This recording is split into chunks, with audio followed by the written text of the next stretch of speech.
नमस्कार, मैं हूं देवनाथ पांडे और आप देख रहे हैं BDF news. Punjabi singer Sidhu Moosewala के बारे में उनके भाई, उनके दोस्त, जिसे आपने बम्बीहा बोले गाने में सिद्धू मूसेवाला के बगल में देखा था, उनका नाम है अमृत मान, वो भी पंजाबी सिंगर है। सिद्धू मूसेवाला की मौत के बाद उनका एक हालिया में एक इंटरव्यू बहुत तेज़ी से वायरल हो रहा है। उनसे पूछा गया उस इंटरव्यू में कि सबसे पहले आपकी सिद्धू मूसेवाला से मुलाकात कहाँ हुई थी और जिस दिन सिद्धू मूसेवाला की मौत हुई थी आप कहाँ थे। तो वो बहुत ज़्यादा भावुक हो जाते हैं। वो कहते हैं कि सिद्धू मूसेवाला की मुलाकात जब पहली बार हुई थी वो मैंने उसको देखा था तो एक जगह पर वो पिट्ठू बैग पहने वो खड़ा था और मैंने उसको देखा तो कहा कि वो सिद्धू मूसेवाला है क्या, सिद्धू है क्या। उसका नाम सिद्धू उस समय हुआ करता था और मूसेवाला तो हिट होने के बाद उन्होंने लगाया। तो किसी ने कहा हाँ वो तो सिद्धू है। उस वक्त सिद्धू मूसेवाला का एक गाना रिलीज हुआ था जिसको उन्होंने लिखा था, उसका नाम था लाइसेंस, जिसे पंजाबी सिंगर निंजा ने गाया था। तो अमृत मान इस इंटरव्यू में कहते हैं कि मैंने सिद्धू को अपने पास बुलाया और उसकी तारीफ़ की, उससे हाथ मिलाया और कहा कि तुम बहुत अच्छा लिखता है यार, बहुत अच्छा लिखता है, तो एक दिन वाकई में बहुत आगे जाएगा, बहुत तरक्की करेगा। सिद्धू मूसेवाला के दोस्त अमृत मान ने सिद्धू को देखकर, उसके गानों को देखकर, उनके लिखावट को देखकर, उनकी लाइनों को, सोच को देखकर ये पता लगा लिया था कि सिद्धू मूसेवाला एक दिन बहुत आगे जाएगा। और ज़्यादा कुछ नहीं, 3 से 4 साल के अंदर उनकी भविष्यवाणी भी सच हुई।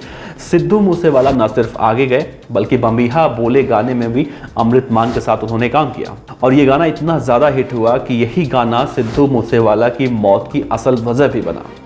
क्योंकि सिद्धू मूसेवाला ने जिस बम्बीहा बोले गाने को लॉन्च किया था और जिसमें उन्होंने उंगली दिखाकर या फिर जिस तरह से बातचीत करके उन्होंने बॉडी लैंग्वेज से सब कुछ कहा था, उसमें बाद में गोल्डी बराड़ का जो इंटरव्यू हमने देखने को मिला उसमें गोल्डी बराड़ ने कहा कि सिद्धू मूसेवाला को मैंने मना किया था लेकिन उसने ये काम किया और उंगली दिखा के बात किया और मतलब बहुत ज़्यादा वो हमें इस तरह से करता था। खैर, अमृत मान की बात करते हैं तो अमृत मान बहुत ज़्यादा भावुक हो गए और उन्होंने कहा कि मुझे ये नहीं पता था उस वक्त कि आज मैं जिसकी तारीफ़ कर रहा हूँ कि तू आगे बहुत जाएगा, एक दिन उसकी ही मतलब अस्थियाँ हमें चुगनी पड़ेंगी।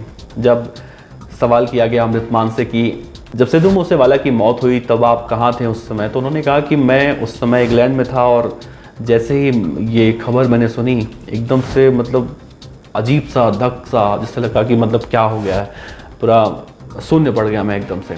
और अगले ही पल फ्लाइट ली और यहाँ इंडिया पहुँचा और बाकी सब कुछ जो हुआ उन्होंने बताया। तो देखने को मिला कि इस दौरान वो बहुत ज़्यादा भावुक हो गए थे और जो एक दर्द उनके आंखों में देखने को मिला वो वाकई में सिद्धू मूसेवाला किस तरह से लोगों के दिलों में राज करते थे ये बताने की ज़रूरत नहीं है। बहरहाल सिद्धू मूसेवाला का जो आखिरी गाना रिलीज हुआ और इस गाने के रिलीज होने के बाद जैसी प्रतिक्रिया हमें देखने को मिली है सोशल मीडिया पर, वो प्रतिक्रिया वाकई में ये दर्शाती है कि हम अगले ही पल किसी के बारे में अपना जजमेंट कब बदल देते हैं ये हमें भी नहीं मालूम होता है। आप अंदाज़ा लगाइए सिद्धू मूसेवाला की जिस दिन हत्या हुई उसके बाद से लोग यही चाह रहे थे कि उनके हत्यारे गिरफ्तार हों, लेकिन जैसे ही SYL गाना रिलीज हुआ उसके बाद एक अलग ही सोशल मीडिया पर कहानी देखने को मिली जो कि नहीं होनी चाहिए। कभी भी हमें देखने को मिलता है गैंगस्टर जिंदाबाद के नारे लगाए जाते हैं, वो वाकई में बहुत ज़्यादा गलत है, ऐसा नहीं होना चाहिए। खैर, आपका क्या कहना है अमृत मान को लेकर ज़रूर बताइएगा। आपका बहुत बहुत शुक्रिया। खबर अच्छी लगी हो तो लाइक कीजिए, सब्सक्राइब कीजिए, साथ ही बेल आइकन का बटन दबाइए।